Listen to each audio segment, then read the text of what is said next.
ചുരുക്കം ചില പമ്പുകൾ മാത്രമാണ് 150 മുകളിൽ പോകുന്ന പമ്പുകൾ ഉള്ളത്. അപ്പോൾ ഒന്ന് കാര്യമായിട്ട് സാലറി തന്നെ ഏകദേശം ഒരു ഈ പറയുന്ന അടുത്തേക്ക് ഒരു 2 ലക്ഷം റുപ്യോളം ശമ്പളം വരും, സാലറി മാത്രം തൊഴിലാളികളുടെ.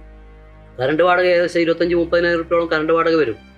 ഇതൊക്കെ വെച്ച് കണക്കൂട്ടുമ്പോൾ പിന്നെ യുവാപ്രേഷൻ ഞാൻ പറയാതെ പോകുന്നത്, ടെമ്പറേച്ചർ വേരിയേഷനിൽ ടെമ്പറേച്ചർ കൂടുന്നതിനനുസരിച്ചിട്ട് നമുക്ക് യുവാപ്രേഷൻ നന്നായി പോകുന്നുണ്ട്. അതിൻ്റെ കോസ്റ്റ് വലുതാണ്, അത് നമ്മൾ പ്രതീക്ഷിക്കുന്നതിൽ കൂടുതലാണ്. അപ്പോൾ അതിൻ്റെ ഇടയിലാണ് നമ്മുടെ ഇടയിലെ ഡിപ്പോകളെല്ലാം മാറ്റപ്പെടുന്നത്. ഇപ്പോൾ BPCൻ്റെ ഡീസലിൻ്റെ ഇവിടെയുള്ളതും കൂടി മാറ്റാൻ വേണ്ടി പോവാണ്. മുമ്പ് പെട്രോളിൻ്റെ മാറ്റി. അപ്പോൾ അങ്ങനെ മാറ്റപ്പെടുമ്പോൾ നമ്മൾ എറണാകുളത്ത് കൊണ്ടുവരുമ്പം അവിടുന്ന് കൊണ്ടുവരുമ്പം ഉണ്ടാകുന്ന ഡിഫറൻസ് അത് നല്ല ടെമ്പറേച്ചറിലായിരിക്കും നമുക്ക് അവിടുന്ന് കിട്ടുക. ഇവിടെയെത്തുമ്പോൾ ടെമ്പറേച്ചർ കുറയും, നമ്മൾ അണ്ടർഗ്രൗണ്ടിലേക്ക് പോകുമ്പോൾ പിന്നെയും കുറവ് സംഭവിക്കും. അപ്പോൾ വലിയ നഷ്ടം വരുന്നുണ്ട്.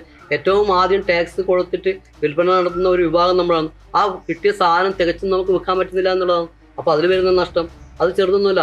ചില സമയം പെട്രോളിന് 1% പോലും നഷ്ടം വരുന്നുണ്ട്. 1% എന്ന് പറഞ്ഞാൽ 1 ലക്ഷം ലിറ്റർ പെട്രോൾ വിൽക്കുന്നുണ്ടെങ്കിൽ ഏകദേശം 1% എന്ന് പറയുമ്പോൾ 1000 ലിറ്ററോളം ഷോർട്ട് വന്നു. ഈ 1000 ലിറ്ററിൻ്റെ പൈസ നിങ്ങൾ കണക്കൂട്ടി നോക്ക്. 107 രൂപ വെച്ച് കണക്കൂട്ടുമ്പോൾ തന്നെ വലിയ എമൗണ്ട് പോയില്ലേ, 1,07,000 റുപ്യയിലധികം പോയില്ലേ. അപ്പോൾ അതൊക്കെ നമ്മുടെ ഇതിൽ നിന്ന് പോകുന്നതല്ലേ. അതാണ് ഇതിൻ്റെ ഒരു പ്രശ്നം. അത് അറിയാതെ കണ്ട് ഇപ്പോഴും പുതിയ ആൾക്കാർ വന്നുകൊണ്ടേയിരിക്കുകയാണ്. കമ്പനികളാണെങ്കിൽ മത്സരിച്ചിട്ട് കൊടുക്കുവാന്ന് ഓരോ ദിക്കിൽ ഔട്ട്ലെറ്റ്. ആ ഒരു സ്ഥിതി മാറ്റം വന്നില്ലെങ്കിൽ നമ്മുടെ കാര്യം വലിയ കഷ്ടത്തിലാവും.